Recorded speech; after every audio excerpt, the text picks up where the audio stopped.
فاطمہ نے کہا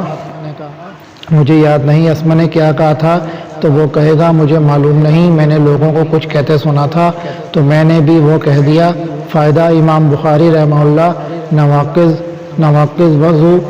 میں غشی کا شمار کر رہے ہیں اور اس کے ساتھ مسکل کی قید لگا کر ان لوگوں کا رد کر رہے ہیں جو اس سے متعلق ناقص کہتے ہیں۔ امام بخاری کے نزدیک مطلق طور پر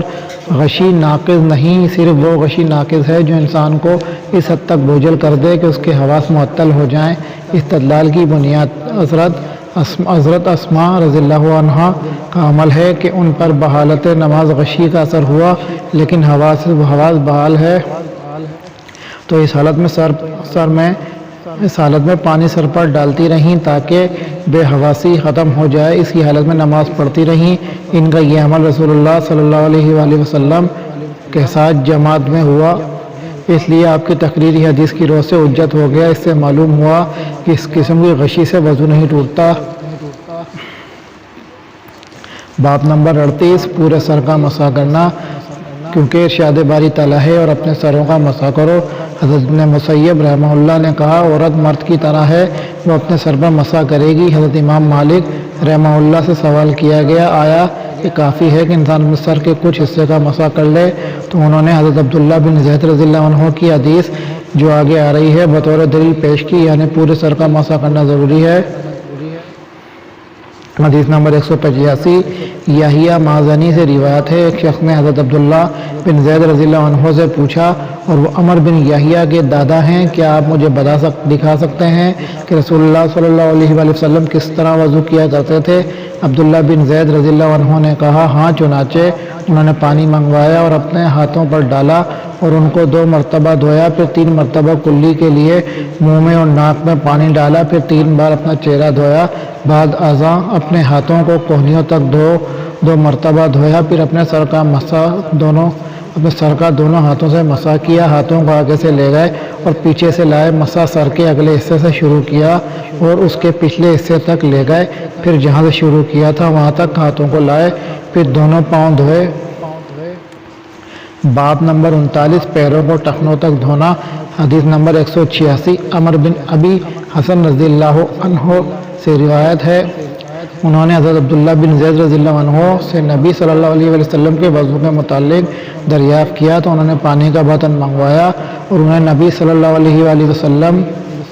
کا وضو کر کے دکھایا، چنانچہ برتن کو جھکا کر اپنے پاؤں میں پانی لیا اور اپنے ہاتھوں کو 3 مرتبہ دھویا، پھر برتن میں ہاتھ ڈال کر پانی لیا، اس سے کلی کی ناک میں پانی چھڑایا اور اسے صاف کیا۔ یہ سب کام 3 چولہوں سے کیے، پھر برتن میں ہاتھ ڈالا اور چہرہ مبارک کو دھویا، 3 بار دھویا، بعد ازاں دونوں ہاتھوں کو کوہنی تک 2 مرتبہ دھویا، پھر اپنا ہاتھ ڈالا اور اقبال و ادبار کے ساتھ 1 مرتبہ سر کا مسح کیا، اس کے بعد اپنے دونوں پاؤں ٹخنوں تک دھوئے۔ باب نمبر 40 لوگوں کے وضو سے بچے ہوئے پانی کو کام میں لانا، حضرت جریر بن عبداللہ رضی اللہ عنہ نے اپنے اہل خانہ کو اس پانی سے وضو کرنے کا حکم دیا جو مسواک کرنے کے بعد بچ رہا تھا۔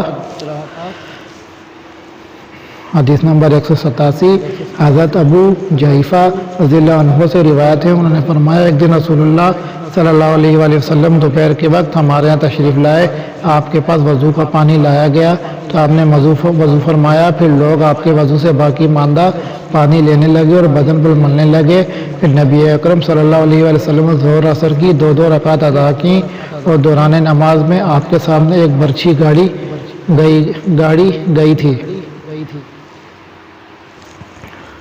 حدیث نمبر 188 حضرت ابو موسیٰ اشعری رضی اللہ عنہ سے روایت ہے، انہوں نے کہا نبی اکرم صلی اللہ علیہ وآلہ وسلم نے ایک پیالہ منگوایا جس میں پانی تھا، پھر آپ نے اس پیالے میں اپنے دونوں ہاتھ اور چہرہ مبارک دھویا اور اس میں کلی فرمائی، پھر ان دونوں سے فرمایا اس میں سے کچھ پانی نوش جان کر لو اور کچھ اپنے چہروں سینوں پر ڈال لو۔ حدیث نمبر 189 حضرت محمود بن ربیع رضی اللہ عنہ سے روایت ہے، یہ وہی محمود ہیں جن کے چہرے پر رسول اللہ صلی اللہ علیہ وآلہ وسلم نے انہی کے کنویں کے پانی سے کلی فرمائی تھی جبکہ وہ بچے تھے۔ حضرت عروہ جناب مصور رضی اللہ عنہ وغیرہ سے بیان کرتے ہیں، ان میں سے ہر ایک دوسرے کی تصدیق کرتا ہے۔ جب نبی اکرم صلی اللہ علیہ وآلہ وسلم وضو فرماتے تو صحابہ کرام رضی اللہ عنہم آپ کے وضو سے بچے ہوئے پانی کو لینے کے لیے آپس میں جھگڑتے تھے۔ باب بلا عنوان، حدیث نمبر 190، حضرت صاحب بن یزید رضی اللہ عنہ سے روایت ہے، انہوں نے فرمایا میری خالہ مجھے نبی صلی اللہ علیہ وآلہ وسلم کے پاس لے گئیں اور عرض کیا، اے اللہ کے رسول، میرا بھانجا بیمار ہے۔ تو آپ نے میرے سر پر ہاتھ پھیرا اور میرے لیے برکت کی دعا فرمائی، پھر آپ نے وضو کیا تو میں نے آپ کے وضو سے بچا ہوا پانی پی لیا، پھر میں آپ کے پس پشت کھڑا ہوا اور مہر نبوت کو دیکھا جو آپ کے دونوں کندھوں کے درمیان چھپر کھٹ کی گھنڈی یا کبوتری کے انڈے جیسی تھی۔